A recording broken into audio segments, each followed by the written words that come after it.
Bonus. Trax.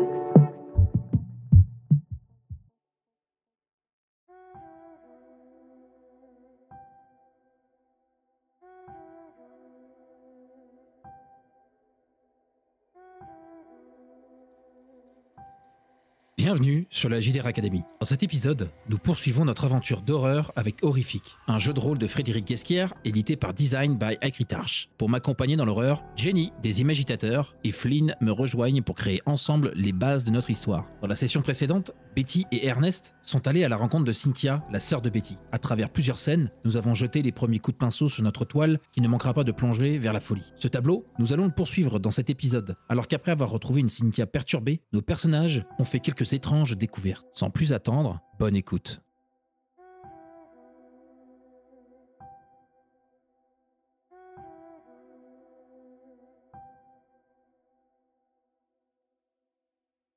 Donc on reprend quelques heures plus tard. Au milieu de la nuit, Betty, pour ta part, toi tu vas te réveiller en sursaut, puisque ton ellipse se terminait quelques heures plus tard. Oui. Ta sœur dort paisiblement entre tes bras. Elle a l'air innocente, presque fragile, et t'aperçois la lumière de la lune qui passe et disparaît derrière les nuages. À nouveau, ces formes que tu vois maintenant dans sa peau, ces coupures, ces symboles, ça sautait pas aux yeux, mais qui maintenant semblent bel et bien présents. Tu peux pas les louper. Je détaille ça avec la boule au ventre, encore une fois. Et je vais quitter la chambre discrètement en la laissant se reposer aux toutes premières lueurs du jour. Ok, tu vas ressortir, tu vas utiliser un de mes points d'angoisse. Tu vas apercevoir les 4 personnes que tu as déjà croisées.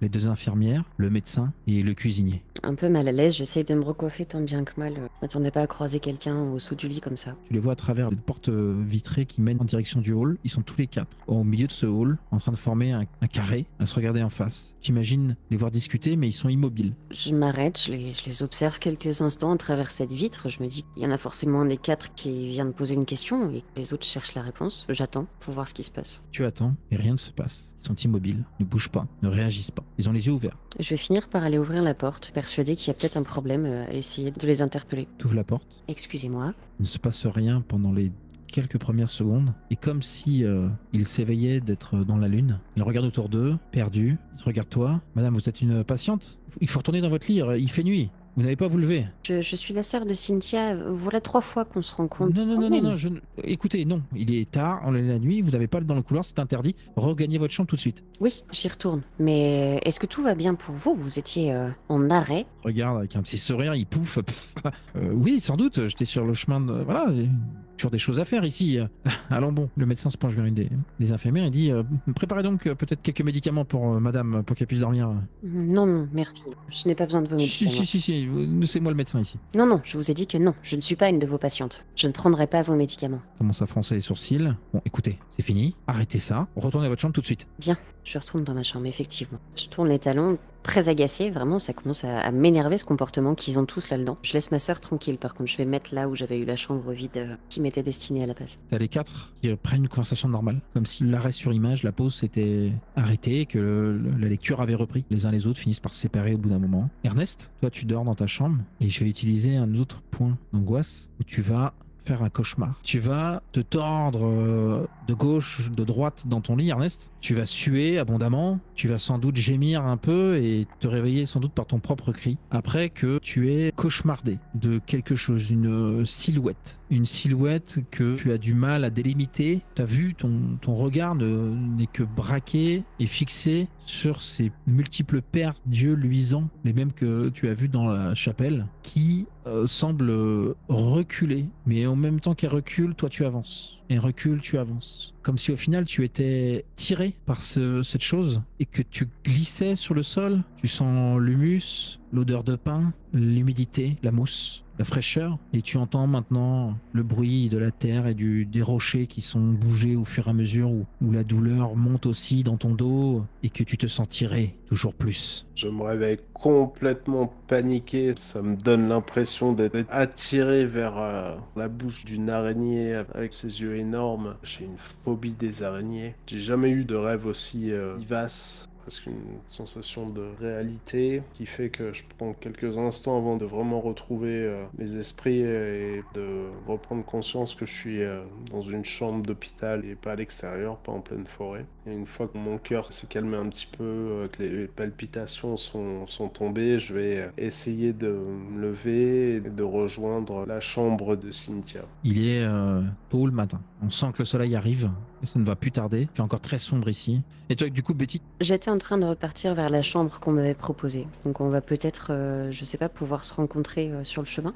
ouais, par exemple. Ernest, tu ouvres la porte, tu retrouves Cynthia qui est paisiblement endormie, elle te tourne le dos. Tu vois que les draps sont un peu dérangés, comme si elle aussi, elle avait eu une nuit un peu mouvementée. Tu repères quelques effets personnels de Betty qui sont là, peut-être le manteau est toujours ici, mais pas de traces de Betty, en tout cas en l'état. Un verre d'eau avec un petit gobelet vide est posé sur la table de chevet. Que fais-tu? Je suis surpris de ne pas voir Betty, mais j'avoue, peut-être j'ai enfin une possibilité de pouvoir m'entretenir avec Cynthia directement sans sa sœur à côté. J'aimerais, choqué par le cauchemar, avec cette idée de la forêt bien en tête et le fait qu'elle ait été retrouvée dans la forêt, j'aimerais savoir voilà, quel lien il y a entre elle et cette forêt. Je vais cramer 2 points d'angoisse quand même.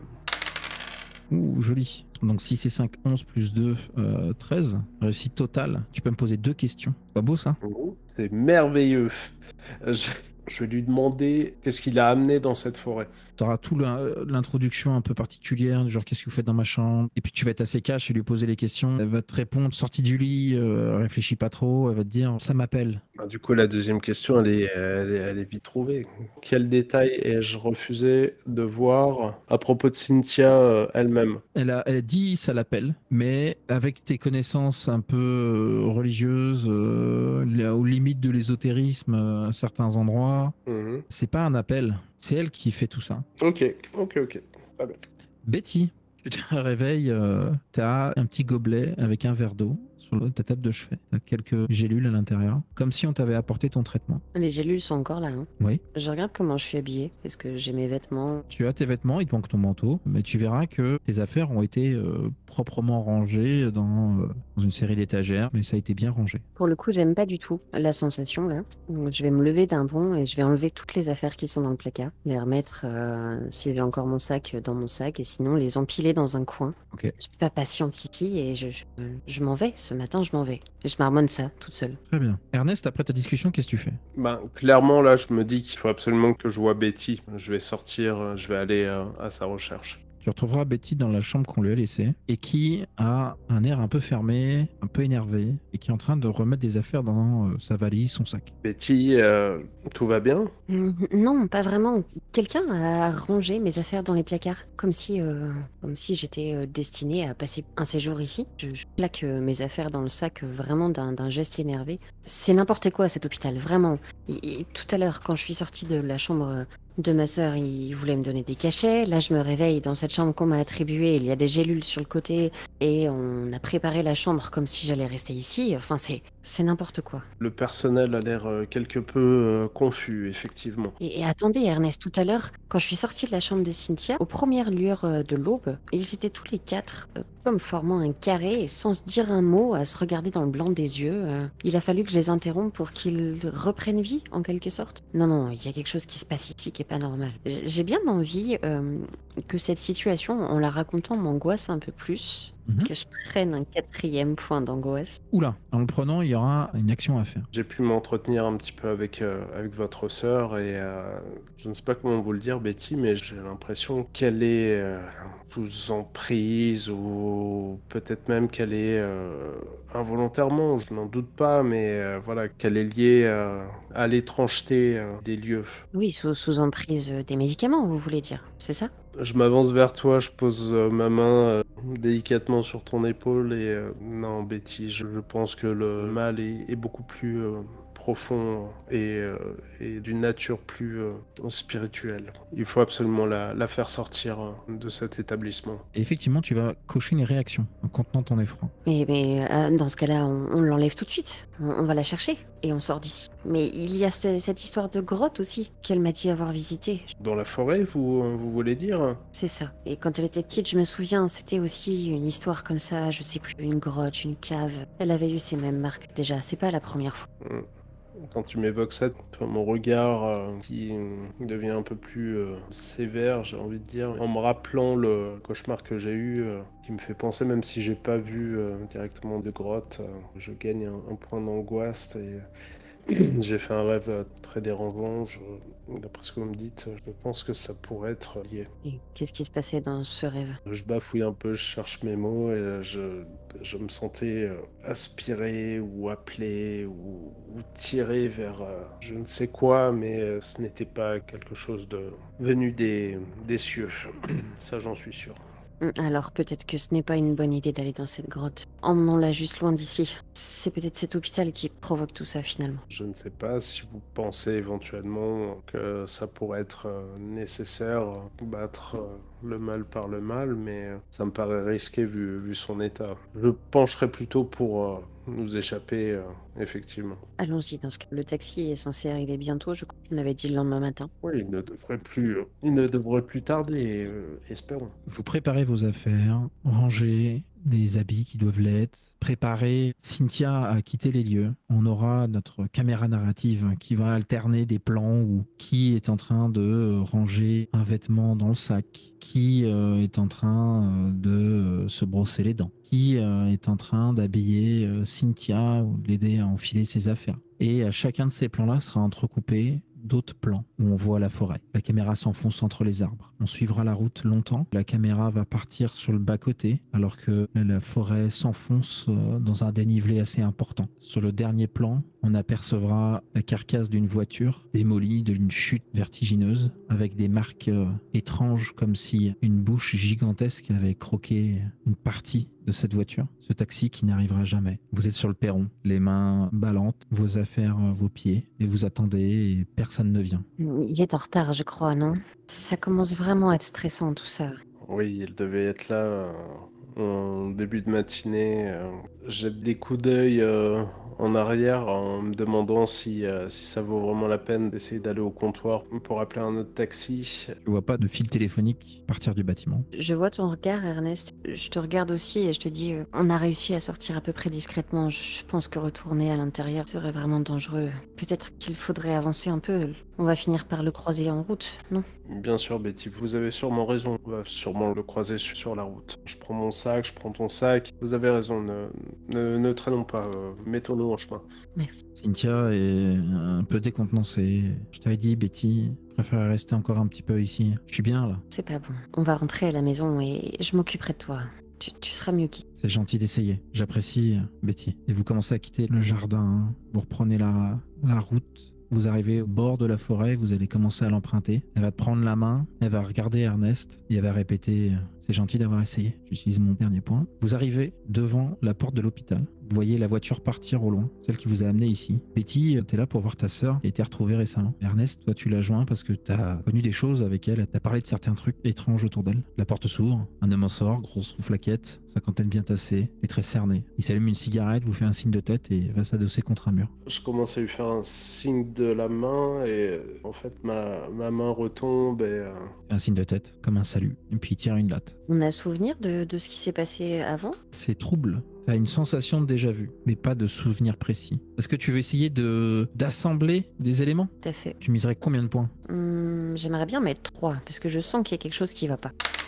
Oh là là là là, et c'est terrible, hein. Mais oui. Il y a quelque chose qui cloche, qui est pas normal. Et je vais te laisser me poser quand même une question. À quel prix est-ce que je pourrais en apprendre d'avant? Il faudrait réussir à quitter la forêt, réussir à quitter la zone de l'hôpital. Et je prends conscience de ça maintenant. Oui, venir ici, c'était une erreur. Je fais demi-tour. Là, je suis sur le perron en train de monter les marches. Je fais demi-tour et je pars en courant dans la forêt. Ernest, on voit ce qui se passe. Elle abandonne ses affaires et part. Ouais, je me rends compte qu'il y a quelque chose d'anormal et je tourne la tête et je vois Betty, qu'est-ce que vous faites? Je cours, je ne réponds pas. Betty s'échappe. Ernest, qu'est-ce que tu fais, toi? Je vais rentrer quand même. Je vais aller à l'accueil et je vais me montrer un peu plus pressant que la première fois et je vais dire que je suis venu voir Cynthia Carlicel et que j'ai besoin de la voir immédiatement. Ok, tu rentres. À nouveau, cette infirmière. Tu t'attendais peut-être à la voir manger un biscuit, mais là, elle est très sérieuse dans ce qu'elle fait. Absolument pas dérangée, des dossiers en ordre qui s'entassent, mais en train d'être traités. Peut-être tu commences à te dire, il y a beaucoup de dossiers et si peu de monde en fait. Tu t'étonnes à regarder les couloirs, à droite à gauche, pas de patients, peu de personnel, et tu demandes à voir Cynthia. On te demande, vous êtes de la famille? Je suis le prêtre,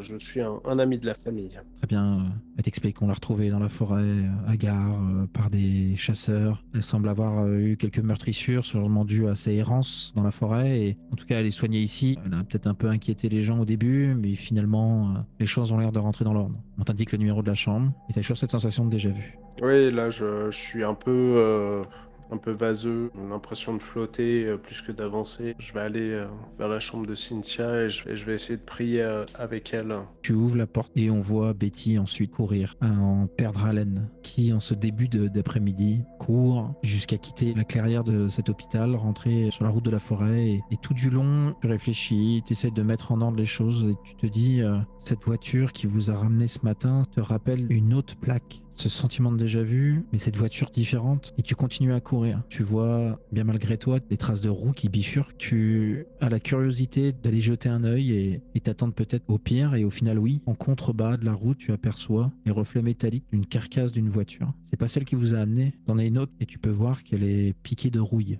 Est-ce que je reconnais cette voiture? Est-ce qu'elle me dit quelque chose? T'as une sensation de familiarité avec, ouais. Est-ce qu'il est possible de m'en approcher ou est-ce qu'on est sur quelque chose qui ressemble à une falaise où c'est vraiment escalier? C'est casse-gueule, mais tu peux essayer. Pour ça, il faut prendre un risque. Je reste quelques secondes sur la route comme ça, je regarde autour de moi le fait qu'il y ait personne et déjà que je viens de prendre cette décision de partir en courant et de laisser ma sœur parce que je ne comprends pas comment l'aider. Et là, mon côté ange gardien prend le dessus et j'essaye de descendre pour aller voir s'il y a quelqu'un à aider. J'invite à me lancer les dés pour prendre un risque. Donc c'est un 8, ça reste une réussite partielle. Vous réussissez, mais une complication survient. Tu arrives à mi-chemin quand tu commences à perdre pied. Ta descente devient non plus assurée, mais précipitée. Tu te rattrapes tant bien que mal de ci, de là. Tu prends quelques coups de branche. Tu te foules une cheville. Tu arrives au final en tapant contre la carcasse. Et tu la vois, cette voiture. Quelque chose semble un peu se débloquer. Ouais, cette voiture-là qui était, elle t'a amené ici. Mais quand? Parce qu'elle est piquée de rouille un peu partout. Effet étrange, il y a une partie, un morceau, semble manquant. Comme si quelqu'un avait croqué dans une pomme. Et Ernest, tu vois Cynthia qui est debout face à la fenêtre et qui regarde la forêt. Elle jette un coup d'œil en arrière. Mon père. J'avance dans la pièce et lui lance. J'ai l'impression que ce n'est pas la première fois que nous nous rencontrons ici. C'est une étrange sensation. Elle m'arrive régulièrement aussi. Ça laisse perplexe. Faut pas trop vous aider là-dessus, mon père. Je suis venu avec votre sœur qui, je pense, a besoin de mon aide. Que diriez-vous de prier avec moi un instant avant que la chercher? Elle soupire, bien sûr, bien sûr. Elle se rapproche, elle se détache, elle est dans sa tunique d'hôpital. Et puis elle s'approche de toi en tendant les paumes vers le haut, et à prendre les tiennes. Prions, prions, mon père. Je vous propose de faire une ellipse. Je vais prendre circonstance. Dans quelques minutes plus tard? Oui, ça me paraît bien. Ok. Je vais partir sur circonstance aussi et je vais prendre en suivant mon intuition. Qu'est-ce que vous prendrez alors comme circonstance? Par en suivant mon intuition, j'ai pas 36 choix. Une. Eh ben, en lisant l'actualité, peut-être que j'aurais trouvé enfin un article sur l'hôpital, sur la forêt, ou pas mal. En flashback, en lisant l'actualité, t'as découvert quelque chose. Oui, j'aurais lu dans le journal qu'il y avait eu des phénomènes ufologiques qui auraient été signalés au-dessus de la forêt près de l'hôpital de Saint-Vincent et que ils ont fait des relevés comme des distorsions dans le champ électromagnétique et ce genre de choses. Excellent. Betty, C'est sur la carcasse de la bagnole. Tu as vu qu'elle a été croquée. T'as pas vu de traces de corps ou est-ce qu'il y en a un? J'imagine qu'il y a un corps. Il y a un corps qui est dans un état aussi avancé que la rouille a piqué la bagnole. Uhum. Et qu'est-ce que tu découvres en suivant ton intuition? Tu sais, j'ai cette possession, ce livre avec les annotations fébriles. J'ai abandonné mes sacs de vêtements sur le perron, mais j'ai peut-être gardé ma sacoche en bandoulière où j'ai mes affaires principales. Je peux mettre la main dans ma sacoche et retrouver ce livre sans trop savoir ce que c'est, en fait, sans me souvenir ce que c'est. Tout à fait possible. Je le sors, je comprends de moins en moins ce qui est en train de se passer. Ça m'inquiète beaucoup. Et je commence à l'ouvrir. En l'ouvrant, tu découvriras une information étrange, particulière, en tout cas qui pourrait peut-être répondre à ce qui arrive ici. Dis-nous tout. Ce livre pourrait être finalement le journal intime de ma sœur. Je me rends compte de ça. Je prends les premières pages. Il commence il y a longtemps. Et je vois ce qu'on voit dans tous les journaux intimes des adolescentes. Cher journal, aujourd'hui, etc., etc. Et je comprends pas. Je me dis, mais qu'est-ce que ça fait là? Je suis pas censée avoir ça. Mais je reconnais quand même l'écriture de ma sœur. Je tourne les pages. L'écriture s'améliore vraiment pas avec le temps qui passe. Jusqu'à devenir effectivement une sorte de prise de notes fébrile. Ça m'énerve, je vais à la dernière page directement, tant pis pour tout le reste. Et sur cette dernière page... Il y avait une carte étrangeté. Oui, s'il te plaît. Sur cette dernière page de journal intime, ce n'est plus des prises de notes un peu fébriles. La toute dernière page, c'est un dessin. Et j'y vois une monstruosité, une créature totalement informe. Le dessin lui-même semble avoir été difficile à faire. Il y a des traits dans tous les sens. Et finalement, c'est au milieu du sombre que j'arrive à distinguer que c'est une créature dont on parle, mais ça serait bien difficile de la décrire totalement. Est-ce que j'ai le souvenir de la grotte ou pas du tout? Ça peut se faire, ça peut se connecter. J'ai peut-être un souvenir vague de cette histoire de grotte. Je sais pas pourquoi, mais je dois aller dans cette grotte et je regarde cette créature, je pense à la grotte et je me dis que c'est peut-être ça. Bon, c'est dommage, je peux pas prendre de points d'angoisse, moi, mais on prendra bien. Vous êtes en train de me rendre encore pire l'histoire.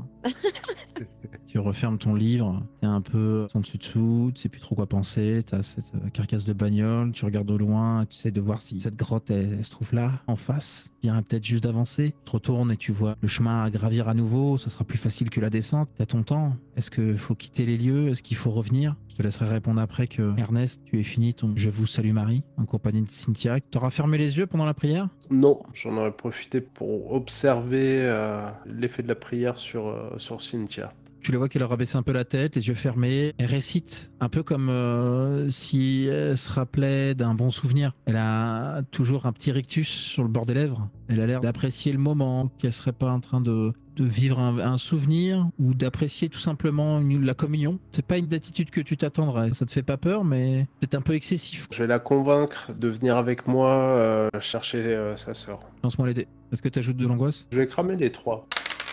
9 plus les 3, donc ça fait 12, très bien. C'est une réussite totale. Elle va te replacer les mains le long du corps. Très bien mon père. Laissez-moi juste m'habiller, mais on y va. D'accord? Elle sourit un peu et elle te regarde partir et puis 2 minutes plus tard, elle arrive habillée. Allez, allons la retrouver. Je m'attends presque à ce qu'elle me conduise en sachant déjà où se trouve précisément sa sœur. T'as ce sentiment, quoi. Ouais. Donc on vous voit une caméra haut dans le ciel qui montre à la fois l'hôpital, les environs et les deux silhouettes qui s'éloignent en direction de l'extérieur de la route de la forêt. Et Betty, as-tu pris une décision? Je vais regarder si j'ai une quelconque idée de où se trouve cette grotte. C'est possible, mais il faudra mettre ça à l'épreuve. Et c'est prendre des risques, risquer de se perdre ou de se blesser. Allez, on va prendre le risque. Ça y est, t'as me lancé les dés? J'ai 2 points d'angoisse, je vais les mettre. Ah! Ça passe sans difficulté. Tu vas réussir à trouver un chemin praticable, sécurisé, sécuritaire. Tu vas repérer le premier point de repère. Puis en continuant un deuxième, à cette excitation de chasse au trésor, tu vois au loin un trou dans la roche, la grotte qui est là. Ça m'euphorise un petit peu. Je me dis, ça y est, je tiens enfin quelque chose qui tient la route. Enfin, qui a un minimum de sens en tout cas. Donc j'accélère le pas en me disant que les réponses vont forcément se trouver dans la grotte. Ça peut pas être autrement que ça. Ernest, tu te fais conduire par Cynthia. Mhm. Tu as vraiment effectivement ce sentiment qu'elle sait où elle va et qu'elle sait où elle doit aller. Est-ce que tu la suis ou est-ce que tu fais quelque chose de particulier? Elle va dans la forêt. C'est ma nature qui cherche à aller au plus profond des choses et oui, je la suis. J'ai besoin de comprendre. Je sens que la situation est anormale et qu'elle m'échappe et j'ai vraiment besoin de comprendre ce qui se passe. Donc, et je sens que elle en sait beaucoup plus que moi. Donc oui, je la suis un peu inquiet. Donc, je vais quand même regagner un point d'angoisse. On aura la scène qui se terminera alors que Cynthia s'arrête, pointe du doigt dans la forêt à un endroit. Et tu plisses un peu les yeux, tu te penches un peu à gauche, à droite, et finalement tu aperçois au loin le trou dans cette roche, cette grotte, qui se trouve facilement à une vingtaine de mètres de vous, et tu vois une silhouette qui rentre dans la grotte. Et à ce moment-là, une nouvelle onde de choc se répand dans la forêt, balaie et vous touche. On fait une ellipse. On va pas mettre de temporalité. Ce sera une circonstance et je vous laisse choisir laquelle. Pas de flashback. Je pense que mon perso, en fait, a déjà trituré son esprit dans tous les sens. Donc toi, tu vas rentrer dans la grotte. Oui. Tu auras la sensation de cette onde de choc. Ça pourrait être en suivant ton instinct. Oui. Ou alors est-ce que l'onde de choc te fout à terre et ça serait plus en rêvant? Ah, dans une sorte de, oui, semi-conscience. Oui, pourquoi pas, tiens. Bonne idée. Flynn, Suivant mon intuition intemporelle. est-ce que quelqu'un veut commencer? À toi l'honneur, Jess. Eh ben, allez. Tu découvres quelque chose de significatif en rêvant. Tous ces éléments auraient pu réveiller ce qui s'était déjà passé pour ma petite sœur quelques années auparavant. Et peut-être que le fait de brasser cette créature que j'ai découvert sur son journal intime, cette sensation dans l'hôpital, ce goût de déjà vu, mais en étant totalement perdu sur ce que je dois faire et où je dois aller, de ressentir ça à nouveau, je rêve de ce qui s'était passé à l'époque quand on était beaucoup plus petite et qu'elle avait déjà fait ce genre de choses. Est-ce qu'au final, tu l'aurais pas déjà vu, cette bête, cette chose, créature? Certainement. Et à quoi elle ressemblerait? Quelque chose plutôt d'indéfinissable, comme je disais, que ma sœur avait essayé de dessiner. Quelque chose qui pourrait ressembler à un être humain, mais quand on se concentre dessus, finalement, non, ça y ressemble plus du tout. Un mélange d'araignée, d'être humain. Peut-être qu'on aperçoit des cornes à certains moments. Et le plus angoissant avec ça, c'est que j'ai l'impression qu'à chaque fois que je le fixe, il change de forme. Il s'adapte au fur et à mesure. Dès que je crois avoir compris ce que c'est, il est déjà différent. Ok. Ernest, quant à toi, t'as suivi Cynthia, t'as amené en effet jusqu'à Betty, et en faisant ça, t'as compris quelque chose. Qu'est-ce que c'est? Au fur et à mesure, et plus on s'enfonçait dans la forêt, je suivais Cynthia qui, elle savait précisément où elle allait. Et plus je la suivais, et plus ça me paraissait comme une évidence qu'on allait assister ou être les témoins d'une manifestation, d'une sorte d'entité presque de divinité qui n'était pas dans les canons officiels de la foi, presque une entité démoniaque ou quelque chose comme ça, quelque chose qui n'apparaît pas dans les textes, dans mes textes sacrés en tant que prêtre. Et j'ai de plus en plus cette sensation de m'apprêter à être le témoin d'une révélation en fait qui va bouleverser complètement ma foi en fait. Je sens que c'est l'instant de vérité qui s'approche à chaque pas que je fais et que c'est imminent. Et ça me terrifie. J'utilise mon dernier point d'angoisse. En te redressant, tu aperçois Cynthia qui réagit en même temps que toi. Tu regardes à nouveau en direction de là où tu as vu la silhouette de la caverne et tu vois Betty au sol, puis la caverne et des lumières qui semblent en venir. Non, c'est ces pères dieux qui brillent, captant la lumière. Tu aperçois quelque chose que tu n'arriveras sans doute pas à expliquer plus tard, si jamais tu sors de là. Tu la vois saisir les pieds de Betty et tout comme dans ton cauchemar, tu la vois se faire traîner et glisser par à-coups en direction de la caverne. Qu'est-ce que tu fais? Je me saisis de mon livre qui est ma plus chère possession à tous les sens du terme. Dans l'idée un peu saugrenue peut-être que ça me serve de bouclier, mais je me précipite en brandissant le livre et en récitant une prière en direction de Betty, espérant la ramener vers nous et puis surtout empêcher quoi que ce soit puisse l'attirer à elle. Ok. Je vais t'inviter à me faire une action qui s'appelle Seul face à l'horreur. Et je peux poser une question du coup, c'est ça? Quel malheur se produira si j'arrive pas à sortir Betty de cette situation? Tu es persuadé que à nouveau, il y aura une perte de mémoire. Je me jette corps et âme et... En fait, qu'est-ce que je vois précisément là? Là, tu cours à travers la forêt pour pénétrer dans cette caverne. Tu vois, dans les derniers mètres, Betty disparaître, commencer d'ailleurs à s'agiter. Elle va se réveiller. Tu vas l'entendre crier, rentrer et tirer à l'intérieur de cette caverne. Et tu vas arriver, voilà, en invectivant ou que sais-je. Ouais, j'arrive en criant son nom. Betty, tu sens que tu es tiré, même le sol, et tout devient sombre. La lumière disparaît au-dessus de ta tête.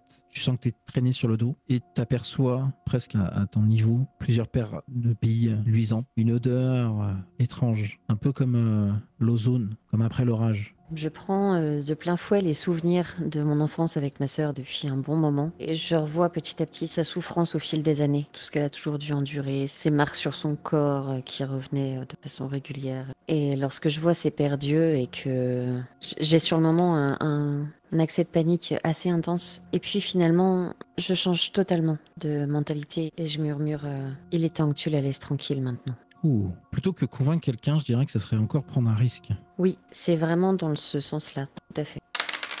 Donc ça passe. Prendre un risque. Quand vous tentez d'échapper à quelque chose qui vous poursuit. Sur 10+, vous réussissez. Sur cette 9, vous réussissez, mais une complication survient. Tu sens que la prise sur tes chevilles, c'est pareil, se relâche. Tu retrouves tes moyens. Je me redresse pas, je reste assise au sol, avec une attitude presque déroutante, je m'assieds en tailleur. Et t'as cette silhouette qui ressort plus noire que le reste de la grotte, que t'as du mal à définir, qui semble changer constamment, comme pour essayer de s'adapter à une physique pas la sienne, mais toujours ces billes lumineuses qui captent la lumière et qui la renvoient comme des yeux de chat. Et tu restes observé, et être observé, tu entendras les cris d'Ernest qui arrivent et qui bousculent un peu le calme qui s'était créé. Et tu vois la chose s'agiter d'autant plus. Au moment où je vais l'entendre, je vais jeter un regard en arrière à l'entrée de la grotte, puis me retourner vers la créature et lui dire voilà plus de 20 ans que tu as une emprise sur elle. Je crois, si j'ai compris, je ne sais pas. Aujourd'hui, je te demande de fermer cette porte, de la laisser tranquille et de me laisser ici si tu le souhaites. Ernest, t'arrives en courant. À quelques pas derrière toi, il y a Cynthia. Betty a disparu à l'intérieur. Il te semble peut-être la voir encore quelques mètres plus loin. Qu'est-ce que tu fais? Je crie à Cynthia de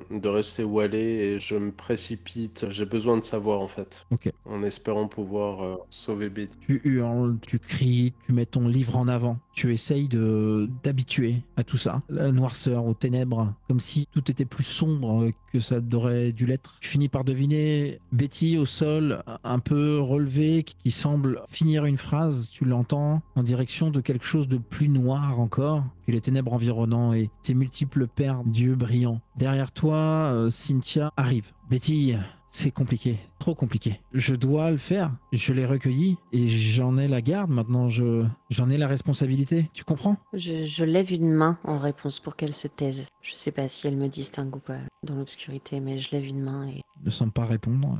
Continue de phrase. je me retourne un instant vers elle. Je lui souris dans l'ombre. Qu'elle me voie ou pas, peu importe. Laisse-la tranquille maintenant. C'est mon tour. Il est temps. Ton temps, pourquoi? Pourquoi faire? Je souris. Ce n'est pas à toi que je parle. Va-t'en, Cynthia. Et je vais cocher ma dernière action, de déformer le temps et l'espace. Votre vue, votre ouïe, vos sens semblent être saturés par des lumières, par des déformations, par des sons que vous n'avez jamais entendus, des couleurs, des lumières que vous n'avez encore jamais vues. Et l'image se transforme. Vous avez la sensation de couler, comme si vous fondiez, puis d'être aussi lourd que du métal. Et notre horloge de l'aurore arrive à 12 heures. On est dans cet instant de descente, de climax, où nous allons passer à l'épilogue. Chacun d'entre vous va avoir un tour de parole pour raconter une scène tendant vers la conclusion de notre fiction de ce soir. Ça doit être fait depuis un point de vue extérieur au personnage. Vous devez raconter le sort de votre personnage en un élément hors champ. Il y a 2 règles à respecter. Vous ne pouvez pas autoriser le destin d'un autre personnage et votre prise de parole doit commencer par « On raconte que ». Ernest, Jenkins, ou plutôt Flynn, que devient Ernest? Que raconte-t-on? On raconte que le père Jenkins, pour une raison qui est passée sous silence, a quitté la prêtrise. Il s'est éloigné de l'église catholique. Il a radicalement changé de vie. Il s'est mis à vivre en ermite dans la forêt et il a acquis la réputation d'être un ermite qui vit dans une cabane perdu dans les bois. Les enfants du coin le traitent de sorcier. Et les rares fois où on le voit, c'est avec des livres un peu bizarres. Il a l'air complètement hirsute, le regard complètement vide ou possédé selon les dires. Personne ne sait. Visiblement, il travaille ou il étudie quelque chose, mais sans que personne ne puisse savoir dire exactement ce qu'il en est. Betty, plutôt Jenny, que devient Betty Phillips? On dit que on n'a jamais retrouvé Betty Phillips après ce voyage où elle était partie récupérer sa sœur dans cet hôpital au fond de la forêt. Point. Très bien. À mon tour. On raconte que cet événement n'est pas unique. Il y aurait des endroits sur notre bonne vieille Terre qui relieraient d'autres points de l'espace et du temps. Et que certaines choses sont curieuses. Quand elles ne sont pas agressives, ont tout de même, malheureusement, des effets sur ce qui les entoure. On ne sait pas ce qui adviendra de Cynthia, mais cet hôpital restera oublié avec le temps. Qui sait si les occupants vivront assez longtemps pour en raconter la quelconque histoire. Et ainsi s'achève ce conte horrifique. Merci à Jenny et Flynn pour leur interprétation. Les musiques sont issues de l'album Cult of the Black Moon par Atrium Carceri et City's Last et les effets sonores de Freesound et Pixabay. À bientôt pour de nouveaux podcasts sur la JDR Academy.